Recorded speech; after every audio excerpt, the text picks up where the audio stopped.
বন্ধুরা, আমি আবারও চলে এসেছি আমার ছাদ বাগানে, এস গার্ডেন। আমি শুভ্রা বলছি। এই যে আজকে দেখাবো আমি আমার জবা গাছগুলো আছে। এই যে এই জবা গাছগুলো খুব সুন্দর এখন ফুল ফুটছে, দেখছেন প্রচুর কুড়ি আছে।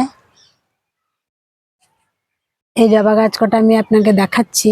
এটা একটা কাশি জবা, কত কুড়ি ফুটছে দেখুন। প্রত্যেক দিনই কিন্তু ফুল ফোটে। এই যে একটু একটু করে ফুল ফুটছে, এটাতেও ফুল ফুটছে। তো এই দেশি জবাগুলো শীতকালে আর ফুল ফুটতে চাইছে না, তাই আমি সব ডালগুলো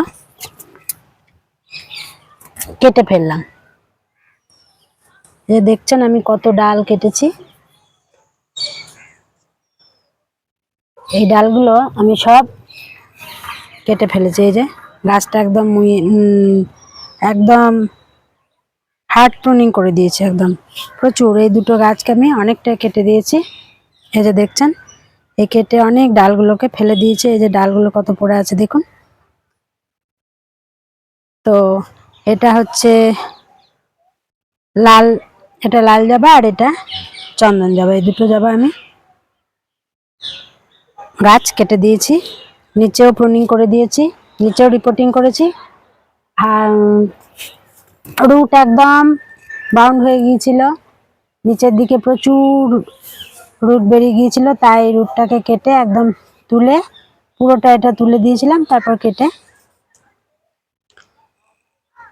রিপোর্টিং করলাম, প্রুনিংও করেছি। তা আপনারা দেখতেই পাচ্ছেন। আমি এবার কিন্তু সাপ লাগিয়ে দেবো এই কাটা জায়গাগুলোতে। এই যে কাটাগুলোতে একটু করে সাপ ফাঙ্গিসাইড লাগিয়ে দিচ্ছি। এটা শীতকালে এই ফুল ফোটে না, খুব ফুটলেও সে একদম ছোট্ট ছোট্ট হয়ে যায়, ফুলগুলো ভালো হয় না। তাই আমি গাছটাকে পুরো কেটে দিলাম,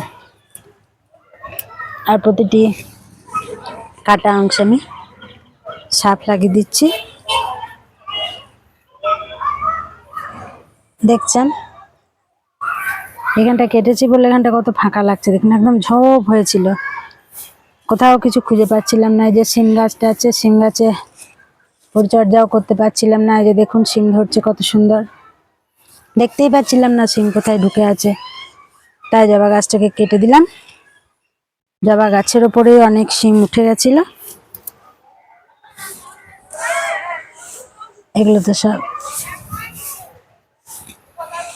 প্রত্যেকটি এতে লাগিয়ে দিচ্ছি যাতে ফাঙ্গাস না লেগে যায়।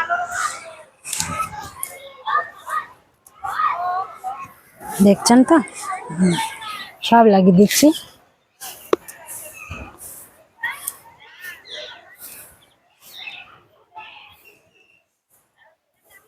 প্রতিটি ডগায় ডগায় কাটা অংশ আমি সাপ ফাঙ্গিসাইড লাগিয়ে দিচ্ছি। এই যে এটা অনেক আগে কেটেছিলাম, কিন্তু এটা কালো হয়ে আছে, এটা কিন্তু সাপ লাগানো হয়নি, এটা মানে নষ্ট হয়ে গেছে, মরে গেছে ডালটা। যাই হোক কেটে ফেলেছি আমি।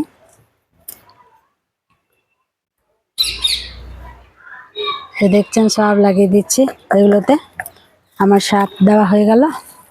আর এই দেখুন শিম গাছটা কত সুন্দর লাগছে। বা এখন আমি শিম গাছে স্প্রেও করতে পারবো।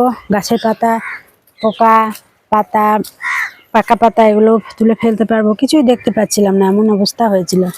তাই আমি গাছটাকে প্রুনিং করে দিলাম, রিপোর্টিং করে দিলাম, দুটোই করে দিলাম, দুটো জবা গাছকে। আর এই যে ডালগুলো আছে দেখুন কত, কেউ যদি লাগায় তো ডালগুলো লাগাবে, আমি কিন্তু আর ডাল লাগাবো না, আমার প্রচুর জবা গাছ হয়ে গেছে। তাই আমি এগুলো চারা তৈরি করব, কিন্তু লোককে আমি দিয়ে দেবো, তার জন্য এগুলো এভাবে রেখেছি। ডালগুলো কেটে কেটে আমি নিয়ে নেবো বাকিটা। বন্ধুরা দেখছেন কত ডাল বেরিয়েছে। ধন্যবাদ, নমস্কার।